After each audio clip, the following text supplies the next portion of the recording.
Welcome to the Celtic Way Morning Briefing Live. I'm Tony Haggerty, Haggerty10 Twitter handle, you know the drill, and I'm joined today by Sean Martin at Sean Martin TCW. How are you, Sean? You all right? I'm not bad, Tony. Aye, late night. Up working quite a long time after that game, but aye, good. How are you? Well, okay, yes, indeed. Yeah, wasn't so much a beautiful Sunday. It was kind of a middle of the road Sunday, wasn't it? One of those It ones. was a lukewarm Sunday. A lukewarm Sunday, yes, indeed. Now, Sean, we love a bargain at the Celtic Way, don't we? And We certainly today do.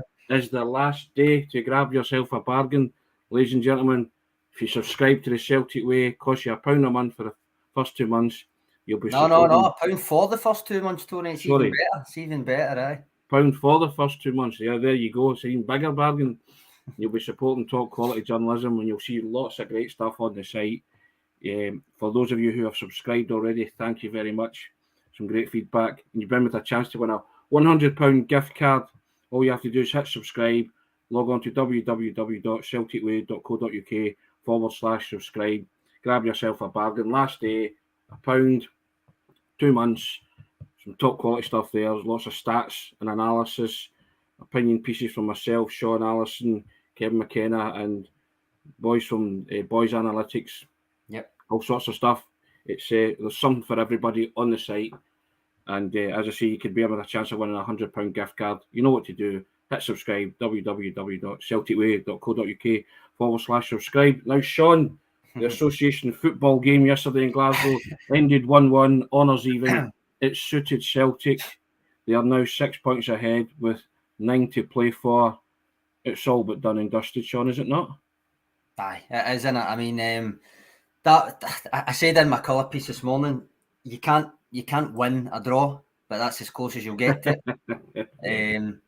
The performance will come to. I think that's a different thing. The performance is a different thing, but in terms of the overall result, which at this stage of the season we're always saying is the main thing, the result went in Celtic's favour, even though it kept everything as it was. But when you went into the game, keeping everything as it was only suited one team, and it was Celtic. Yes. So in that respect, that's why I'm saying if you can win a draw, that's as close as you'll get to it. Yeah, the Rangers needed to win, Sean. They didn't. At the end of the day, and they threw everything at it. Celtic kind of withheld a second half bit of pressure after Sakala equalised. But on a balance in the first half, Celtic created by far the better chances. So I think a draw in the end was probably about right.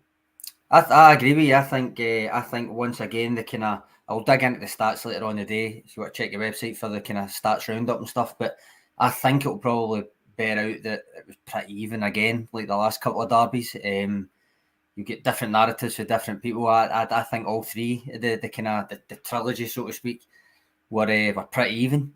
I think most of them could have gone either way. Yesterday, I thought two halves followed roughly the same pattern, and that was a close match, but one team clearly having the better chances to score and doing so only once in each half. But ultimately, again, at the end of the game, one team got the job done, one team didn't. Now, the performance is a different matter again, as I say, but ultimately that's what it came down to. Yeah, now Celtic are arithmetically or mathematically 4 points away from clinching the title, Sean, but a win against Hearts next Saturday will all but seal it. They'll go 6 ahead with 6 to play, assuming Rangers win their game as well. But you want to talk about performance, Sean. What in that performance stuck out for you then? Well, I thought it was, as I say, a very even game. But I think at the start of the game, and I keep saying I think, the performance in terms of Celtic rather than Rangers, we'll take Celtic first. The start of the game, they again kind of found it difficult to pass out. I think it was the fact Rangers pressed them high. And I'm not saying they've done it to the Bodo Glimt levels of execution, but that's almost makes it worse on Celtic that they still found it difficult to play out. I think that probably suggests work to be done in the summer, whether it's recruitment or whether it's more training ground stuff. I think that's the kind of that's one of the main takeaways for me. It's not the most important one in the context of the short-term aim of winning the league, obviously, but still, it's more in general, the struggle playing out from the back when an opponent is willing to kind of aggressively go aggressively high and ruffle their feathers in terms of disrupting that passing plan. It's just a wee split second or so too ponderous, and I think that puts everybody under pressure. I'm not singling anyone out for this in particular here, by the way. I think it's a general observation of the keeper in the defence. I think they did deflate Rangers when they scored when they did, because they were finding it hard, finding it a slog to pass through before that. Sean temporarily. Eh? We lost you temporarily there. All right. I know. I'm just saying that it was a slog. They did find it a slog, and when they scored was good because it opened it up a wee bit. Rangers kind of get deflated a wee bit, I thought, by it. Yeah. And it did open up after that. Celtic did have another couple of chances, and they should have taken them. And then also, as I said, the second half was almost the opposite. Rangers played better, had more chances, and will feel that they should have taken them as well, which again comes back to again me saying that it's an even game. I'll ask you this, Sean, and I thought it, and I wrote it in my colour piece. I thought nerves played a part with Celtic. I think there were a lot of nervous players out there yesterday, and it kind of manifested itself in kind of tense performance. And Celtic had the benefit of the draw, so when they went 1-up, it was kind of theirs to lose, if you get what I mean. And there was a kind of a wee bit of nerves creeping in, because there's not a lot in that team that have experience of closing out a title. I thought Ralston was particularly poor, and I'm not having a go at Tony Ralston per se. Well, there you go, David Bradley agrees with me. I thought Kent had the beating of him. I thought Hatate was showing the elements of the fatigue that he was talking about. I thought O'Reilly struggled to kind of impact the game. So that's three players there. I thought Starfelt was terrific. I thought Cameron Carter-Vickers was there. Yeah, Sean Malloy agreeing with you, absolutely. They were there. The majority of the team haven't won anything. And I thought that throughout the team. Hatate looked physically. Jane says Isaac McQuaid. I agree with a lot of these comments coming in, Sean. And I thought, it was a toss-up between Giakoumakis or Kyogo up front. You got a lot of running from Maeda, sets up the goal. I thought Jota played really well. I thought McGregor was trying to do the work of 2 or 3 men in the midfield. They got a wee bit overran and a bit outmuscled, and I wouldn't say bullied, but we've spoken about it before, there is a lack of physicality about Celtic just now in that midfield area, I think. Do you agree with that? Again, it depends if it's got to be married to the kind of the technical quality, which is where it comes in. It's quite hard to find. But I thought it was pretty even in the midfield as well. They found that.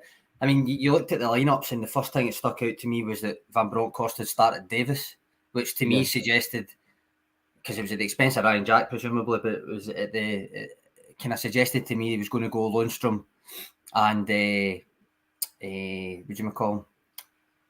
Lundstrom and forgot his name now. Got it here. Lundstrom and Arfield. Of course, they did quite a poor game, Arfield, actually. That'll be why I forgot. Lundstrom and Arfield is a kind of brawn to kind of disrupt Celtic, trying to play through the middle, give it to Davis to try and hit the pace, the Kents and the Sakalas out wide and stuff. I think they did try and do that, but I think Celtic's pressing, especially in the first half, actually stopped them doing that as much as their pressing stopped Celtic playing out. The way I saw it was the front three in particular did press really well. I thought O'Reilly actually low-key had quite a good game. Actually, I disagree. I don't think it was a kind of a passenger or a struggle to get out of the game. I did think he was kind of playing quite well before he came off, but particularly in contributing to the press, I thought he'd done it intelligently. But the front three, you've got to remember, Alan McGregor, he was literally clearing his lines every time he get the ball.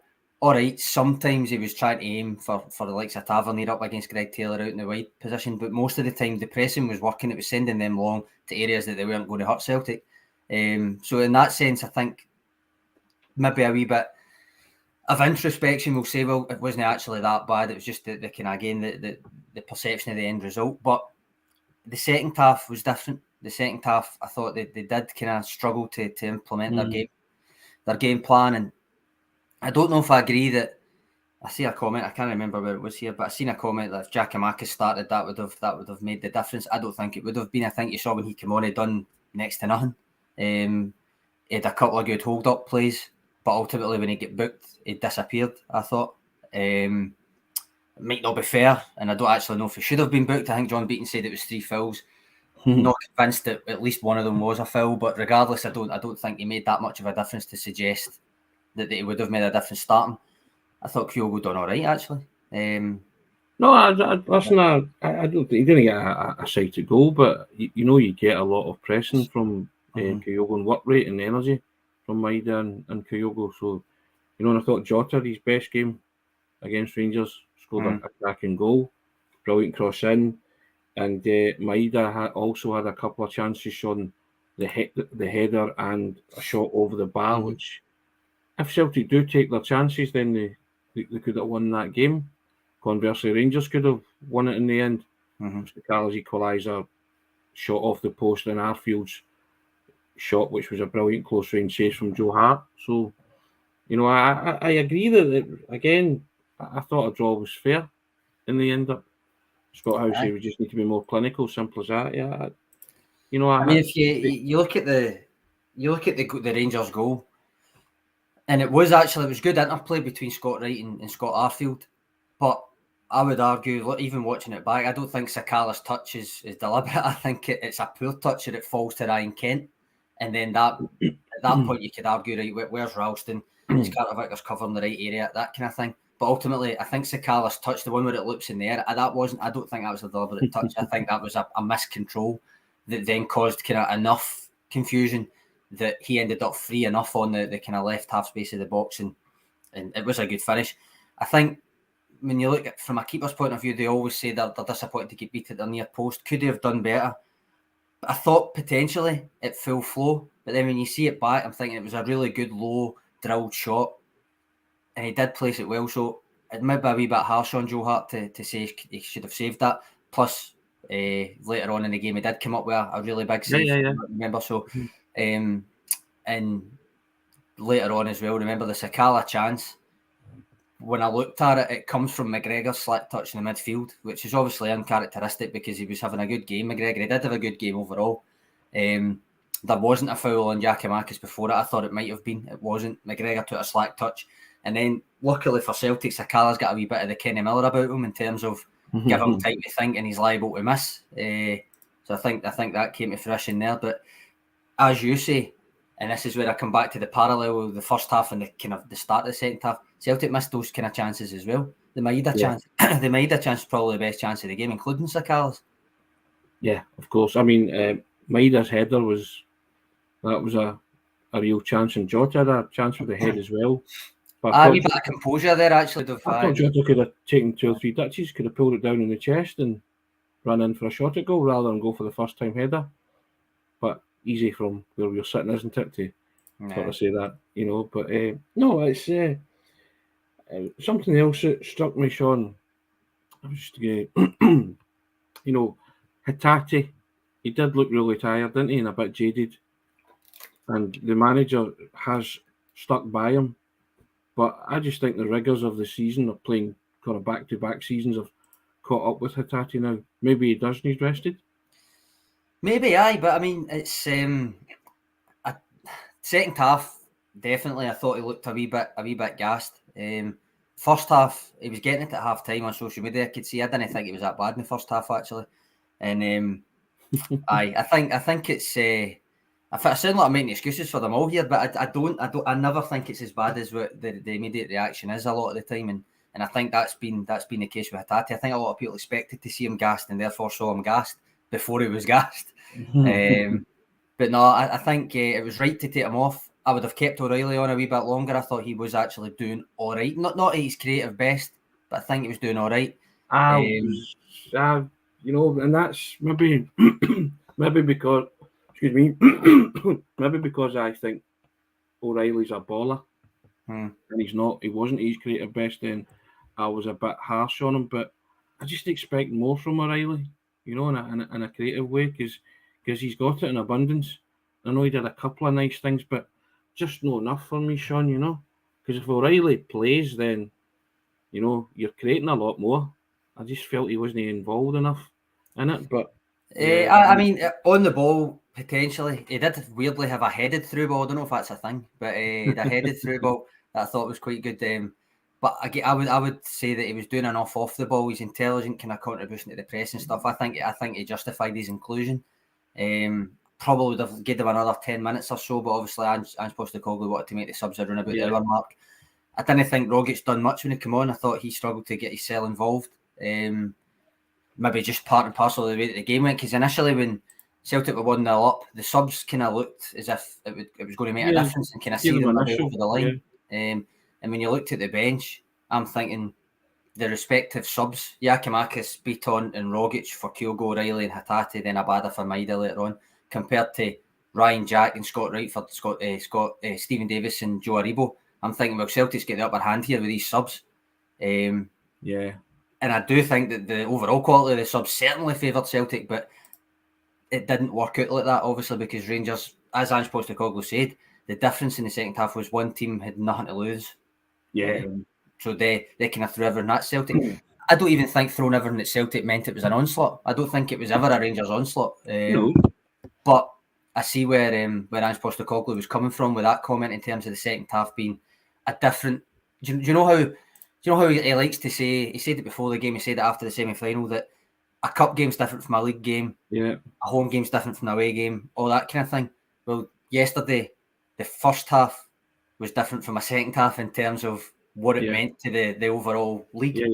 The second half, Rangers came out 1 goal down, knowing they were losing the league. Like it was gone.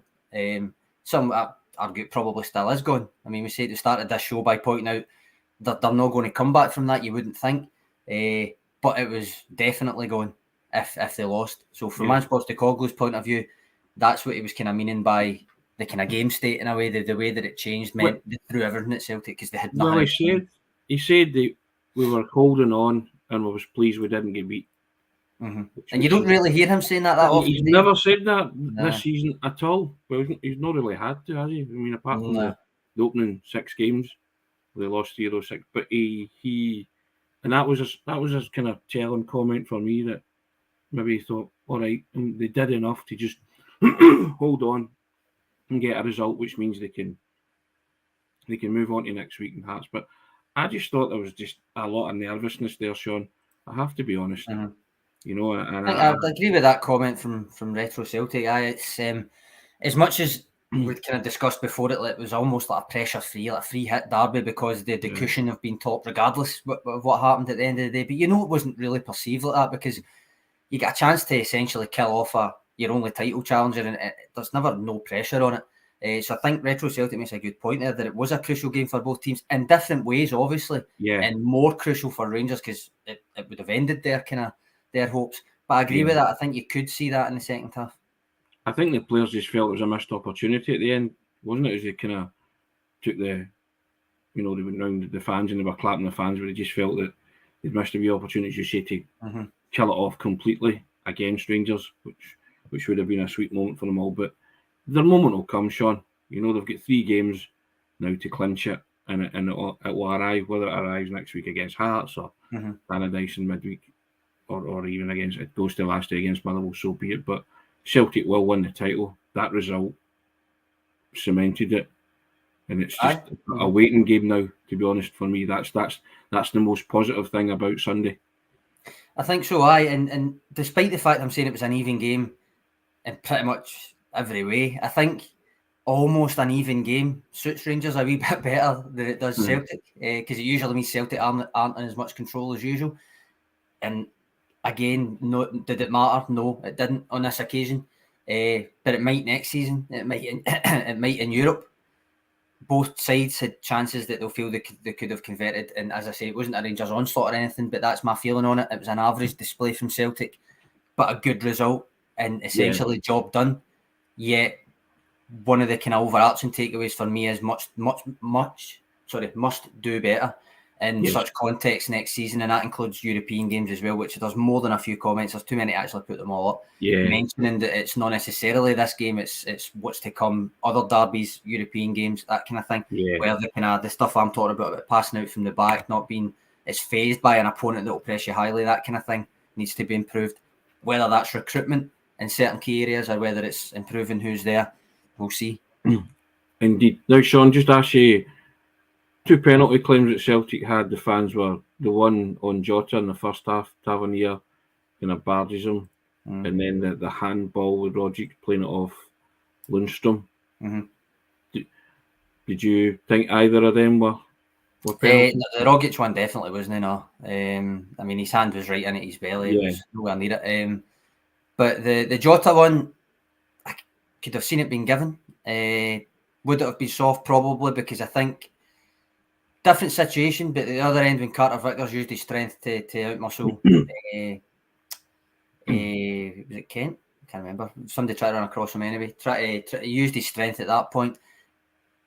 Nah, I think it would have been soft. I don't know what you think about it. I think it would have been soft. If you ask me about John Beaton in general, I thought he had a pretty poor game. I thought he didn't really manage his cards well. Kind of some odd decisions as well. But no, in those instances, the Rogic, the handball thing against Lundstrom, I don't think that was a penalty at all.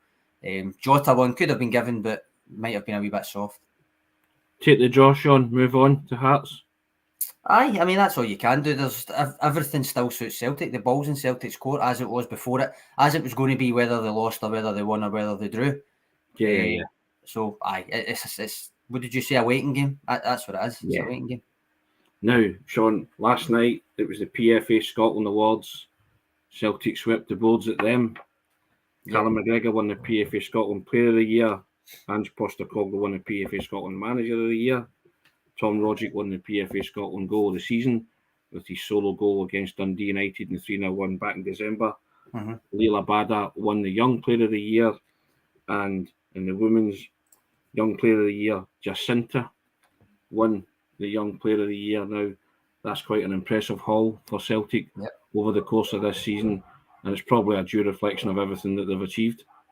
Aye, I think it's for both the men's and the women's team. I think it reflects well on the way that the teams have played this season. It's as I say, I said to Alison the other day, the women's team are on for a potential double.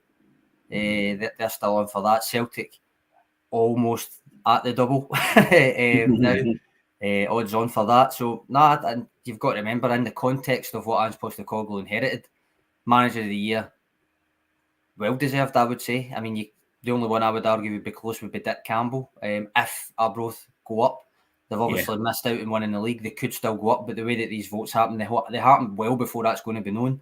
So it was never going to be Dick Campbell for that. In my opinion, for there, simply because of the way that the voting process goes, you can't give him it without knowing what he's done. I think Postecoglou's got a League Cup in the bag, was already odds on to win a league at the point that they were voting. As I say, inherited a mess, and that is the only way to put it. Came over his cell, all that, we know the backstory. I think he deserved that. Callum McGregor, but what else can you say about him? Alison put it in her column the day that he's essentially the quintessential Ange captain. I'd agree with that. Driving force on the pitch, I compared him to Paul McCartney earlier in the season. Paul McCartney's won plenty of awards, why not Callum McGregor?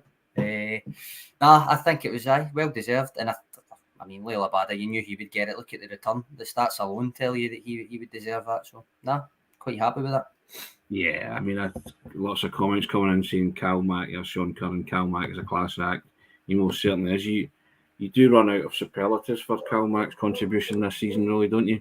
And a Celtic jersey, it's been immeasurable. And he also won a double at the Club Player of the Year awards, remember, as well last night. That was the two of them shuffled over to the PFA and picked up their awards there as well. But it was it's good, and it's no less than they deserve, to be honest. It's been a Celtic season, if you want to put it that way. You see it with the votes for the team of the season as well. 6 players in that, which, I mean, you made the case and made it well that there could have been more. There could have been more. I would point out in compliment to this team, and again, the kind of backstory to the mess that Ange Postecoglou inherited, for 6 of them to get into the team of the season, which is the same amount that get in the Invincibles season, is just a massive compliment at the job that they've all done, the players and the manager and the backroom staff. Can you understand that there's I don't know, that I was looking on social media and there seemed a wee bit of despondency about a lot of the Celtic supporters last night, but I mean, they are basically... What, about the awards win? No, the award wins, just in general after yesterday's result. It'll just be because of the fact that it never got kind of all but clinched at home against Rangers. I think it's and also the fact that there was missed chances, and then the way that the second half went almost leaves you with a wee bit of, well, actually get away with one there, maybe could have lost, that kind of thing as well. Again, these kind of things stick in the mind. We've not even singled out individual performers that played well. I think Starfelt played well, but if you're looking for something to criticise, you'll see it, because I've still got pals that have went, oh well, Starfelt without those two passes, ignoring the fact that it was imperious in every other way.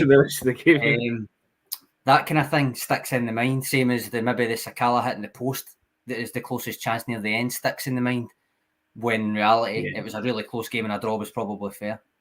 So that's maybe why you're encountering some despondency, maybe the way that it gets left, the things that stick in the mind from that game. I think once it's settled down a couple of days, seen it already, a couple of people just kind of taking stock a wee bit more and going, well, a draw was probably fair, and in the context, as I say, if you can win a draw, Celtic won a draw on Sunday. So. I think it was maybe the performance, Sean, more than anything else, but this Celtic team had no right to win this league, really, from the starting position. Yeah. Aye, that's it. Well, you say no right. Ange Postecoglou's been at pains to stress that was still their aim, but ultimately, what else could he say? He can't come in and say we're not aiming to win a league. And I don't think for a minute that they weren't ever aiming to win the league. I think that always was the aim, but in a realistic sense, the way that he came in, what he inherited, what happened last season, no backroom staff, all of that stuff, Scott Brown leaving even, and then the rest of the big players that left, all of that's got to be taken into consideration when you think, and this is why he's won Manager of the Year to me. That's it. That's why. I still think, Sean, and you've touched upon it as well, talking about it in phases, but they're still in transition. The rebuild's still continuing. It now goes to the next stage. You know, they will win the title, but the close season is going to be really pivotal for Celtic, isn't it? And critical to set themselves up to be a competitive force in the Champions League. That's it. I mean, this is where I'm talking about the kind of the issues that you can see at play in one of the bigger games. This wasn't the biggest game. It wasn't even the biggest derby in terms of the context of the rest of them. But those kind of issues about playing out from the back and doing it against a team that maybe presses you a wee bit higher and a wee bit more effectively than the majority of teams in Scotland does present a problem when you're thinking, well, what's the aim next season? The aim next season will be to make an impact in Europe. Yes. So this is what I come back to. That it might not have mattered yesterday. It didn't matter yesterday because the draw, as I say, the draw suited Celtic. Didn't matter yesterday, but it might matter in Europe. It might matter in derbies next season. So that's where the summer again becomes a massive, massive part of the next stage. I don't think for a minute that this manager hasn't been scanning this team and watching this team the whole time and preparing his own checklist and saying, right, he'll do. You know, this was a season of just assessing everything at his disposal and then asking for help from the board to bring in certain players. And then now he's looking and thinking, okay, these are the players that will take us forward, but I need X, Y, and Z. And you know, the way he's already said the way he scouts his players and he brings them in, he pictures them in the team. I don't think for a minute that Ange doesn't have about 4 or 5, maybe even 6 targets that he can picture in his team right now to make Celtic a competitive side in Europe, which is what he wants to do. I agree with that. I think maybe not to half the team, if you know what I mean. But similar to January, maybe 2 or 3 really quality players. And this is where I come back to me. We were talking about Giazzi, the Hammarby left back. Yeah, he has to be better than Taylor, otherwise what's the point? And that goes for every other position that needs strengthening. They have to be actively better, higher quality than what's already there. Or what's the point? That's the way I'll be looking at it, and that's the way I think Ange Postecoglou will be looking at it as well. He's hinted at the fact that he's always working away in the background. He hinted that at the pre-match presser. The one game at a time thing applies, but he's always got a kind of a background plan on what's going to happen longer term, which I think is only natural. So I think maybe 3 or 4 players in the summer, but I don't. I expect people to leave as well. You've got to remember that. But I still think the crux of it is there. He needs to just supplement it with maybe 2 or 3, maybe 4 players. Yeah, and I'm sure, as you say, well, as I've said there, he'll have those names. He knows he'll know who he wants to bring in. Whether or not they're achievable, he can get them over the line is another thing. But I think there'll be a lot of toing and froing in the summer with Celtic, Sean, in order to get Celtic, ready. And he'll bring in players I think will be first team ready. So. He's go straight in, the way he did in January. Because January, he's touched upon that himself. January was very important for him. I think this summer will be his most important transfer window, actually, in his tenure as Celtic manager. Because this is the one where he has to gear them to go into a stage which he's never been in before and be competitive. I think that's the aim. As I say, depends how many you think are needed. Well, I'll certainly be doing a dive into the squad, getting the depth chart out and all that again. But I wouldn't necessarily expect it to be 6, 7, 8. I think it will maybe be closer. No, I was just trying. I thought maybe 4, 5, possibly, because I think that. Well, that's just what I think. I can't. I've tried to second guess them all season. I've got a couple of teams spot on. Big up to you and me. We got the starting 11 bang on yesterday as well. Yep. So there you go. We kind of get it right now and again, and people think we know what we're talking about, but maybe not. But hey, but yeah, we shall reconvene, Sean. We'll speak during the week. It's still a happy Monday, Sean. Celtic are 6 ahead. Of course it is. And so, guys, with that in mind, if you want to be even happier, grab yourself a bargain. There it is, going along the bottom of your screen. It's £1 a month for 2 months for top quality journalism, supporting the club you love. You can win a £100 gift card. You can see all the great stuff that's on the website. Stats, analysis, opinions, videos like this, you name it, it's on there. www.celticway.co.uk/subscribe. Today's the last day to do that. Grab yourself a bargain, Sean. Yep. That's it. I mean, before we go out, I just want to say as well, we do appreciate all of you that have subscribed already. I've had several class messages from people saying they're enjoying not just these briefings, but the stuff on the site as well. And that means a lot to us, given we've only started this season. So I hope those of you that have subscribed recently stick with us, and those who are considering it, go for it. Cheers. Well, we won't be one season wonder, Sean. We're sticking around, so we'll see how it goes. We don't stop. Is that what you're saying, Tony? We don't stop. That's exactly what I was saying. We don't stop. Guys, hit that subscribe button. www.celticway.co.uk/subscribe. You know what to do. Guys, tremendous thanks for your comments. We really enjoyed it. And as Sean said, I'll just echo what he said. We appreciate all you boys that subscribe, and we just love chatting away about the team that we all love. And here's hoping that they can get it sewn up in the next couple of weeks, Sean. That's it. Have a wonderful Monday, guys. Take care. Cheers, Tony. Cheers, guys.